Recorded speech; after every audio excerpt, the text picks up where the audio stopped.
King George III's Sons. Part 1. The Heir, the Spare, and the Spare. King George III of Great Britain and Ireland and his German wife, Charlotte of Mecklenburg-Strelitz, had a close and loving relationship, which resulted in an astonishing 15 children. The king was relatively down-to-earth and nicknamed Farmer George by his people. He was frugal, preferred plain food and sobriety, and was one of the few British monarchs to be faithful to his wife. He did not get along with his eldest sons, who became notorious for their lavish lifestyles, drunkenness, frivolous spending, mountains of debt, and many mistresses. In fact, the sons were far too interested in their lovers to contract legal royal marriages and produce legitimate heirs to the throne. Towards the end of King George's life, he didn't have a single legitimate grandchild, and Parliament had to bribe the middle-aged princes to finally walk down the aisle. The result was Queen Victoria, who had to deal with the bad reputations of her wicked uncles for years to come. Let's meet King George III's 15 fascinating children, beginning with the eldest 3 sons, 2 of whom became kings. George IV. As the firstborn son of the king, George became Duke of Cornwall and Rothesay at birth and was created Prince of Wales at just a few days old. He excelled in education and learned French, German, and Italian.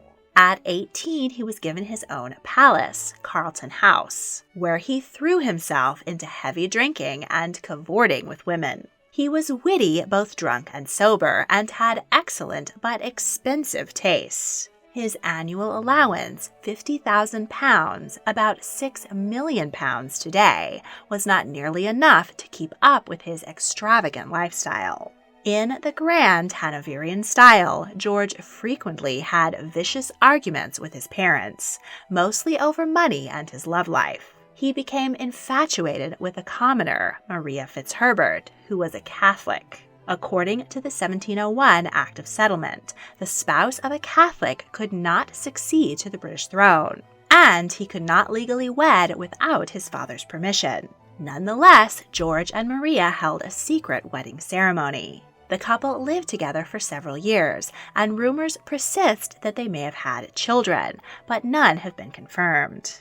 George was deeply in debt, and his father refused to bail him out. His friends in Parliament offered to grant him money if he would publicly deny his relationship with Maria. He did, and she was so hurt that she nearly left him. In 1788, when the prince was 26 and his father 50, the king began suffering serious mental illness. He was unable to deliver the speech necessary to open Parliament. Parliament thus named George regent, giving him the power to govern in his father's place. King George wavered in and out of lucidity for the next 3 decades. When he was well, he was in charge, and when he lapsed back into madness, the Prince Regent ruled the nation. During a lucid period, the king once again refused to bail his 33-year-old son out of debt, unless he finally made a legitimate marriage and produced an heir.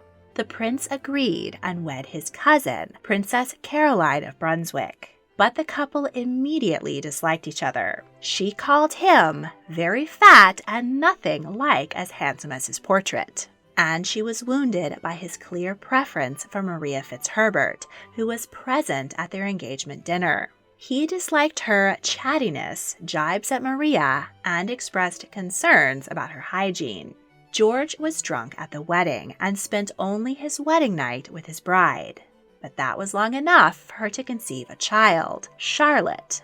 But the couple separated after they had done their duty by producing an heir. George returned to Maria and took a number of other mistresses. In 1810, King George's mental health broke down completely, following the death of his youngest daughter, Amelia. The prince was once again named regent. This 10-year period in history is known as the Regency era. George was far less politically involved than his father had been and allowed his ministers to run the country. He was more interested in fashion and decorating his palaces. He associated with fashion-setting dandy Beau Brummel and architect John Nash. The prince greatly influenced the Regency style, most notably his Indian-inspired Brighton Pavilion. In 1817, George's only child, 21-year-old Princess Charlotte, was happily married and about to give birth to her first child. She was the nation's sweetheart, and its hopes for the future were set on her. Charlotte had a terribly difficult delivery, and her baby was stillborn. The princess died in the night. The outpouring of grief was massive, and without an heir, the future of the monarchy hung in the balance. As George's legal wife, Caroline, was now past menopause, there was nothing he could do about the succession. So his younger brothers were called on to finally father a new generation of royals. In 1820, King George III died at the age of 81. 57-year-old George finally became king. He was obese and addicted to laudanum. He spent an obscene, even for him, £243,000, about $22 million today, on his lavish, over-the-top coronation, complete with 3 new crowns filled with diamonds, and a robe so long and heavy it took 8 sons of peers to carry it. His long-estranged wife, Caroline, showed up to be crowned queen, and George ordered the doors of Westminster Abbey slammed in her face. Caroline died of cancer 3 weeks later. The king denied her a state funeral, but Londoners seized her coffin and paraded it through the streets. Napoleon had taken control of France and set up members of his own family as monarchs in the many other European countries he conquered, including the king's ancestral homeland of Hanover. Now Napoleon was poised to invade Russia, and Britain stood virtually alone. Despite George's incompetence, he had a strong military and 2 ingenious commanders, Wellington and Nelson, who won the Napoleonic Wars for Britain. But the domestic problems weren't over yet. The beginning of the Industrial Revolution replaced many workers with machinery, and thousands of former soldiers were left unemployed. And a poor harvest in 1816 caused famine. Parliamentary representation had not changed since the Middle Ages, so many manufacturing cities that had grown large had no representation, while sparsely populated so-called rotten boroughs had enough MPs to always get their way. George prevented parliamentary reform and didn't lift a finger to help his people. With so many of the crowned heads of Europe recently put in baskets, George was completely out of touch. He was hugely unpopular and was the frequent subject of vicious cartoons. Terrified of being attacked and ashamed of his massive figure, George avoided being seen in public. He suffered from several weight-related maladies, including gout and dropsy. He was also beginning to show signs of the madness that had claimed his father. After yet another massive meal washed down with copious quantities of alcohol, George died at 67, passing the throne to his 3rd brother, William. Frederick. At 6 months old, the king's 2nd son was named Prince Bishop of Osnabrück in Germany. The Peace of Westphalia, which had ended the 30 Years' War between Catholic and Protestant kingdoms in 1648, stipulated that Osnabrück must be ruled over by alternating Catholic and Protestant bishops, elected from the members of the House of Hanover. The bishopric came with a substantial income. When Frederick was 17, he and his younger brothers, Edward, Ernst, Augustus, and Adolphus, were all sent to Hanover to attend the University of Göttingen. After returning to the UK, he was made a lieutenant general in the army. The hot-tempered young prince challenged a fellow officer to a duel for insulting him. His rival missed, and the prince did not return fire. Frederick was created Duke of York, the traditional title for the second son of the king, Duke of Albany and Earl of Ulster. He took a seat in the House of Lords, from whence he advocated for his brother's appointment as regent. Frederick married his cousin, Princess Frederica Charlotte, the daughter of King Frederick William II of Prussia. But the pair never got along and separated shortly after the wedding. She lived at Oatlands, his country estate, and he preferred gallivanting around London. After the French Revolution, Napoleon took control of France and proceeded to conquer countries all over Europe. The prince was sent to Flanders to command an invasion of France and stop Napoleon. Despite the nepotism which got him his position, Frederick was a competent leader and won several battles. But that war was ultimately lost, and Frederick and his army retreated. The prince was promoted to field marshal and made commander-in-chief of the army. Frederick was given command of a coalition army and set off to invade Napoleon's Holland. But a number of disasters, including a lack of supplies, forced him to withdraw. In Britain, the Duke's military failures were widely mocked, with the nursery rhyme, "The grand old Duke of York, he had 10,000 men. He marched them up to the top of the hill, and he marched them down again. And when they were up, they were up. And when they were down, they were down. And when they were only halfway up, they were neither up nor down." He learned from his losses and set to reforming the British Army after years of neglect. He was a key component in Britain's defense against Napoleon and part of why the emperor was ultimately defeated. Frederick supported the foundation of the Royal Military College, Sandhurst, which remains the training school for British officers today, including many notable members of the British royal family. But Frederick became embroiled in scandal when his mistress, Marianne Clark, was found to have been selling army commissions under his name. The prince was forced to resign from the military. Frederick loved the nightlife in London and lost gobs of money gambling on cards and horse races. And, like his brother, he was excessively fond of food and drink. When Princess Charlotte died, Frederick was no help to the hunt for a new heir because he was already married to Frederica Charlotte, who was now past childbearing age. Upon George's ascension to the throne, Frederick briefly became heir presumptive, but he took poor care of his health and did not outlive his brother to become king. He died of dropsy and cardiovascular disease in 1827, age 63. William IV. With two older brothers, William was never expected to become king, but he was his father's favorite of the elder boys. King George worried that William would fall under the bad influence of his naughty brothers. So while he sent most of his sons to the army, he sent his favorite son to his favorite branch of the military, the Navy. The king also ensured that William didn't get spoiled by ordering that he be treated just like any other 13-year-old midshipman. He did his share of the cooking and was arrested along with his shipmates after a drunken brawl in Gibraltar, but was hastily released from the brig when his identity became known. William was allowed to have a tutor on board to continue his education.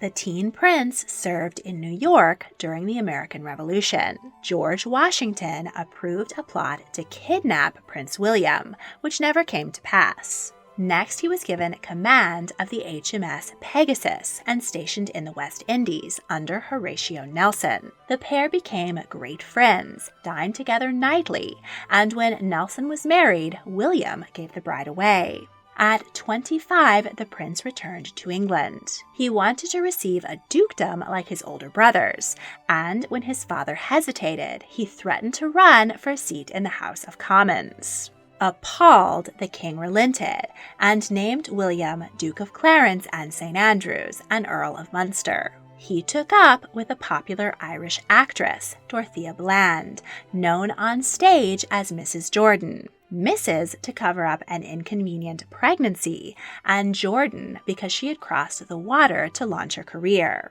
Dorothea already had 3 children, and she and the Duke had another 10 together, who were given the name Fitzclarence, Fitz being an Anglo-Saxon name for illegitimate children of noblemen. William lived a happy, quiet domestic life with Dorothea, whom he may have secretly married, and doted on their children. Their daughter Elizabeth is an ancestor of British Prime Minister David Cameron. Like his older brothers, William was always in debt. He pursued several wealthy heiresses, but was repeatedly rebuffed. When the Napoleonic Wars broke out, he requested a command, and was at first rebuffed because he had broken his arm during a drunken fall down a flight of stairs. But repeated requests were turned down, and though he was given the honorary title of admiral, he never received a command. Instead, he spent his time in the House of Lords, where he argued against the abolition of slavery. During his time in the West Indies, he had been greatly influenced by plantation owners, and he believed enslaved people were better off in bondage, stating that they were well cared for and in a state of humble happiness. He lost the argument, though, and Britain made slavery illegal in 1807. In 1817, Princess Charlotte died.